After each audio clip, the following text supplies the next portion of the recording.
Good morning, good afternoon, whatever time of day it is for you. Welcome to Parables and Purpose Podcast.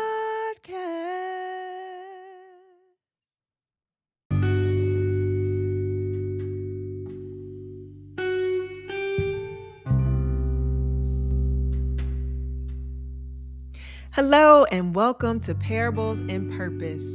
I'm Janae Humphrey and I'm delighted to join you this week as we navigate the topic of marriage.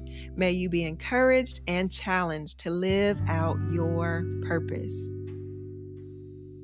This week, I'm excited to introduce you to my parents, Gerald and Adrienne Colar.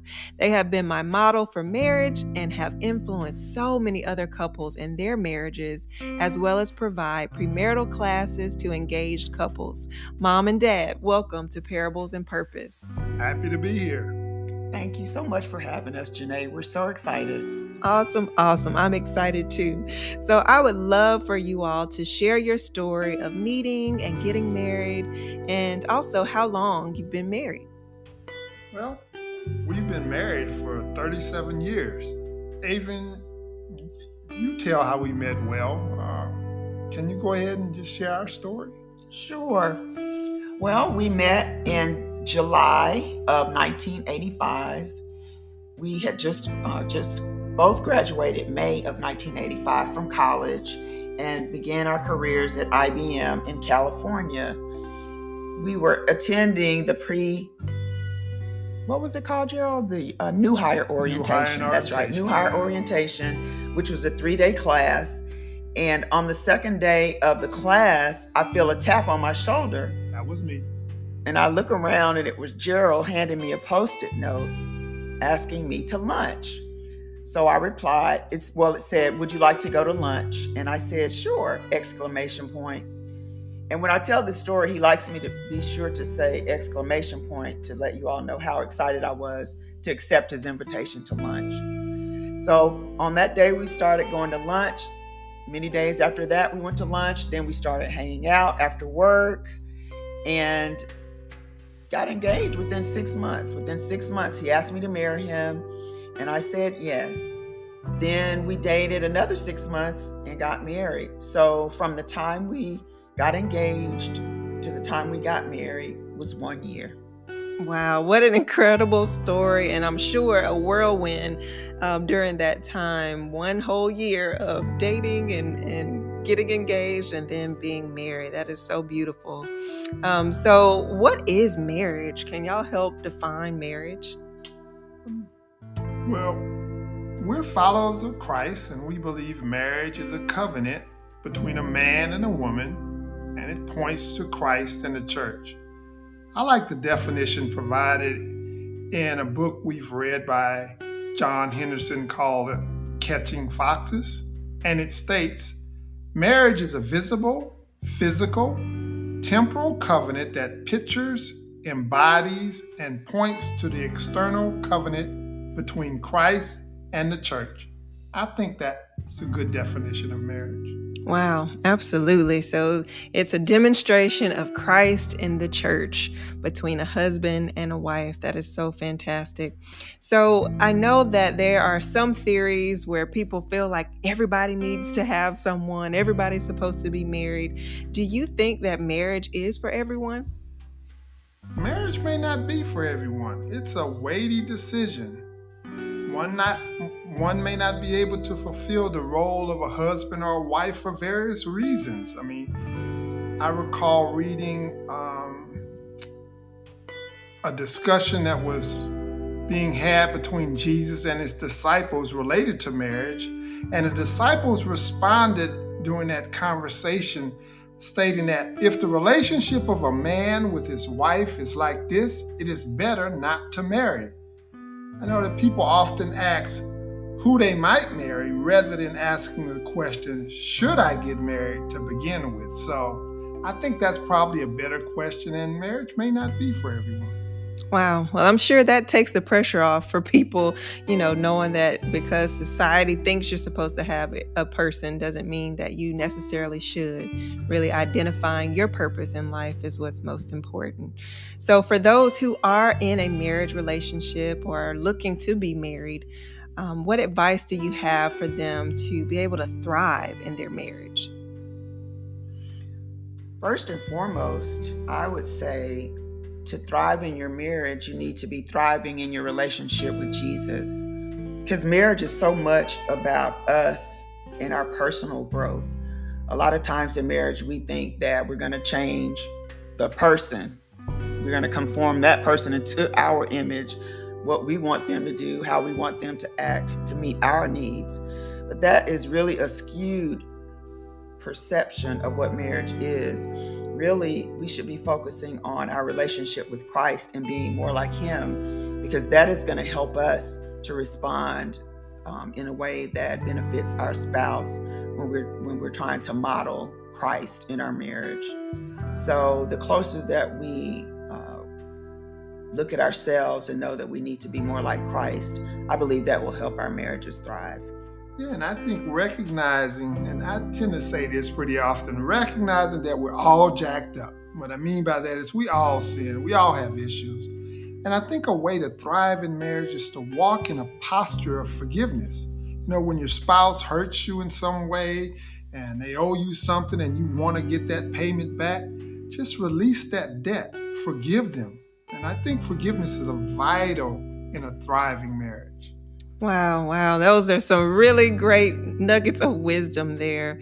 And I know that those who are listening can certainly take and benefit from that. What advice would you have for someone who's desiring to be married? The person that you're desiring to marry, first and foremost, you should ask yourself, are we walking in agreement? Are we on the same path? Do we both have a vital and vibrant relationship with Jesus?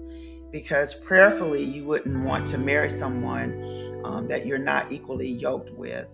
So that would be the first thing I would say. Make sure that the person that you're desiring to marry, that you all have similar goals, that you have similar desires for your life, not only for your family, but also in ministry and in how you want to navigate in this world. Are you on the same page? Or if you're not currently on the same page, can you get on the same page? Because it's having agreement in marriage is so vitally important. And I think it's important, like if you're preparing for marriage, one of the things you can do is really work on self, work on being more conformed to the image of Christ in your singleness. The things that you learn how to get along with your brothers and sisters in your single life can be used in your marriage life as well. Wow. Awesome. Awesome. So I know that 37 years is a very long time to be married, and I'm sure you guys have had so many different life experiences. How have you navigated different changes or challenges throughout your marriage, or just what advice would you have for others who are navigating change and challenges? For example, the benefit of having children or caring for your parents who are getting older.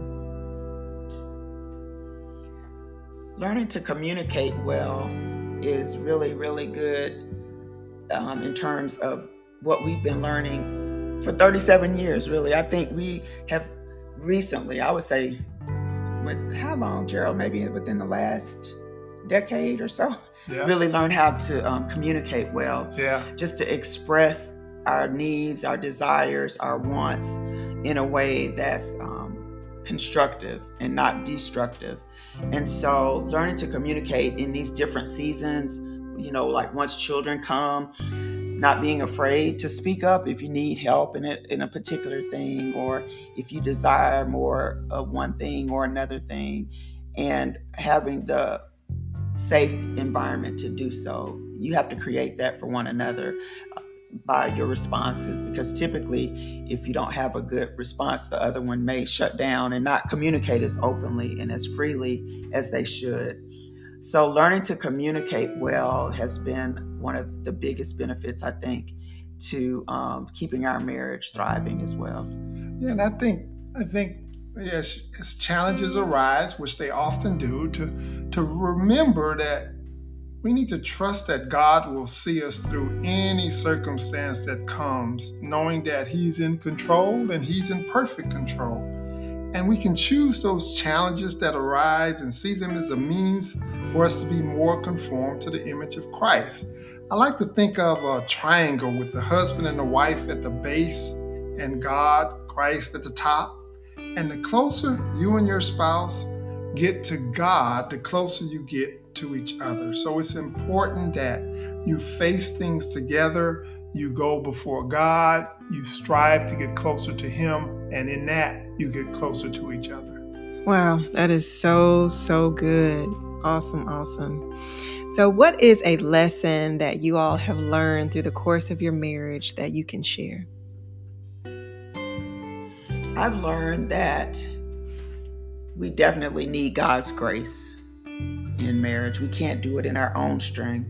We can't just pull ourselves up by our own bootstraps and white knuckle it and just tough things out. We really have to rely on the Lord, go to Him in prayer and really ask Him for His grace, and His wisdom and His patience to be the type of spouse that He would have us to be.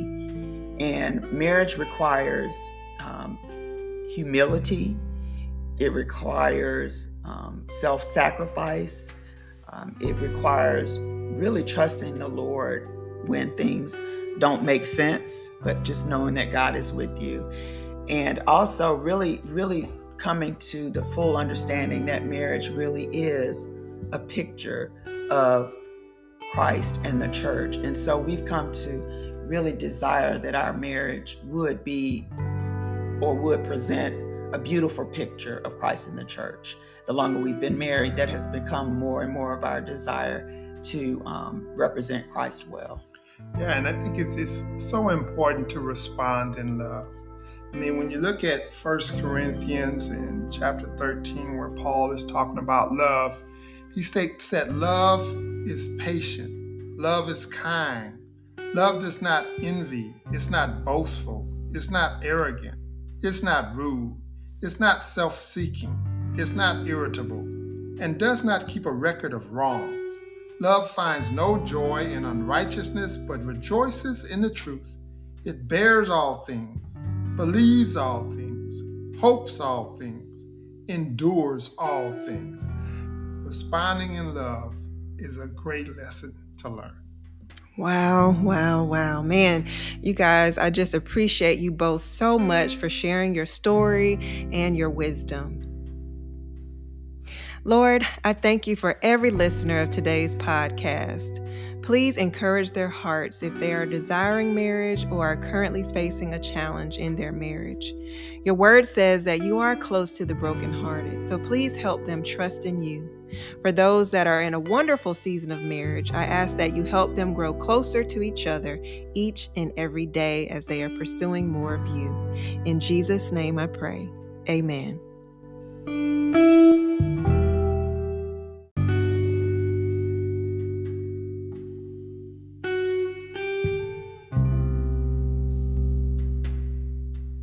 Thank you so much for tuning in to Parables in Purpose. You can also find us on Instagram at Parables in Purpose. Be sure to follow us and to invite your friends to tune in.